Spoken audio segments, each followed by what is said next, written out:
I'm Dr. Elizabeth Frank, and I'm a laboratory medicine specialist based out of Mysore.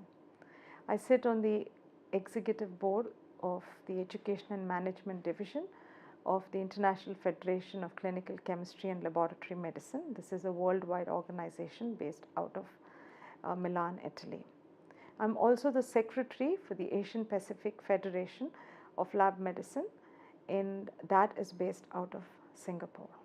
Like we all know, laboratory medicine plays a huge role in diagnosis, and therefore before a doctor sends a test to the laboratory, he needs to know how the lab functions. The reason I say this is from the patient perspective. A patient walks in with a piece of paper called the requisition form and walks out with the test report. What happens within the lab is not known either to the patient and the doctor. And the diagnosis, 70% of the diagnosis of diseases depends on this paper that comes out from the lab. So when a doctor sends a test, it is mandatory that he knows, does the lab follow processes? Does it adhere to standards prescribed? Are the QCs done the way it has to be done? Is there a way that they cross-check their results? Why am I saying this? Is because there is nothing called as a zero-error lab. But when you have defined processes, you are able to minimize errors, thereby giving a quality report to the patient. And I think that is absolutely mandatory from the lab's point of view, that we are not doing a favor by giving a good report to the patient. Quality is by default. And the doctors need to ensure that, because the doctor's diagnosis and treatment is dependent on my paper called report. And for him to be fair to the patient, he needs to know what happens within the lab. And therefore, I think it's a responsibility of the doctors to really know to where they're referring the patients and why they are doing so. Laboratory medicine has taken a new look in the last few years, from large machines to sophisticated machines, in the accuracy of the results being focused on, at least in some places. It has now come to a pivotal position where we stand together with the clinician as against how it used to be. If you looked a few years ago, you would find that in a hospital, the lab was always in the basement. You could never see it. The lab was mostly a place where people or doctors used only to confirm if their hunch or if their guess was right. But today, the lab stands besides the doctor and helps him diagnose. So we are basically the enablers in diagnosis, and therefore the lab needs to have a good grounding, good foundation, good processes, good methods, trained people, skilled people, and people who can interpret results. So the doctor should now look at the lab and say, here's my partner in diagnosis. And when he's confused or he's not sure, he uses us to actually bounce off ideas and say, do you think it could be this? It's no more a kind of a yes man kind of thing, but rather that we work together to diagnose or to prevent a disease to the patient. Well, I don't really think the patients have a choice today.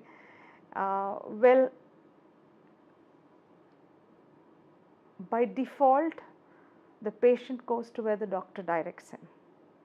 Is it good for him? Well, I'm not too sure. But I think it's time the patient is given a choice to choose his laboratory. In what will the patient choose the lab on? What will his choice be based on? It has to be based on the performance of the laboratory. How is the performance of the laboratory evaluated? It has to be based on some kind of standards or accreditation or some tangible metrics where the patient is sure that the report he receives is proper and in line with international standards. Having said that, because there is a lack of understanding, patients are forced to go to the places where the doctors sometimes refer them for the wrong reasons. And that has been the downside of errors and problems in diagnosis. Well, I'd like to say legislation to begin with. I wish the government would come up with some very definite guidelines and say you cannot start a lab unless you follow these A, B, C, D, E rules. Well, I see that as a remote possibility and may not happen in the near future. I think patient education then becomes key. The patient needs to know that he has a choice to make a decision as to where he can get tested. The doctor should not dictate that testing should be done in a lab. However, the lab's choice should be based on, is the lab accredited? Do they follow standards? Are these methods right? And certain amount of education on this should be made available to the patient. Of course, the level of service should be good, and they should be able to clarify their doubts when need to. They should be given an opportunity to ask questions and have their doubts cleared. Well, quality is the most misused word in lab medicine, if you ask me. Like I said earlier, quality has to be by default. We are not giving quality as an added service. It is by default. Like I said earlier, because of lack of legislation, quality is something that we claim and not necessarily based on prescribed standards. So the difference between India and probably the Western world is that the protocols and the path to testing is clearly defined, and no deviation will be tolerated. Whereas in India, in most places, what they do is perceived as quality, and legislation or even following of protocols is something that one has a choice with, and it is not part of the DNA. So I think there is a basic difference between the way the West functions and the way we function. West is more process driven.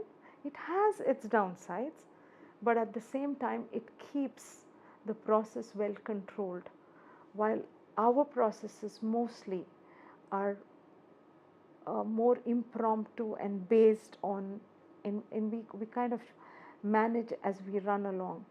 So I think it is absolutely necessary that labs get very system driven and they will follow protocol the way it has to be done.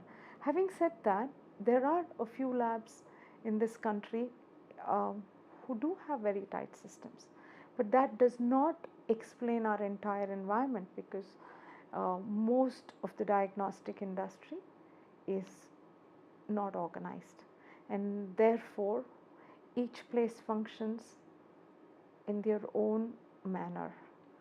And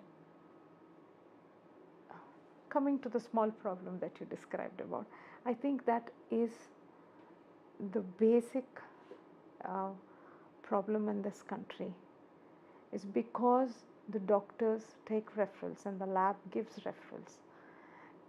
there is a tendency to compromise on core values that keep a lab safe. Cost cutting is done because um, if the lab has to remain in business, it has to be profitable, and to remain profitable and to pay the doctors and to maintain standards the way it should be and have proper equipments is almost impossible.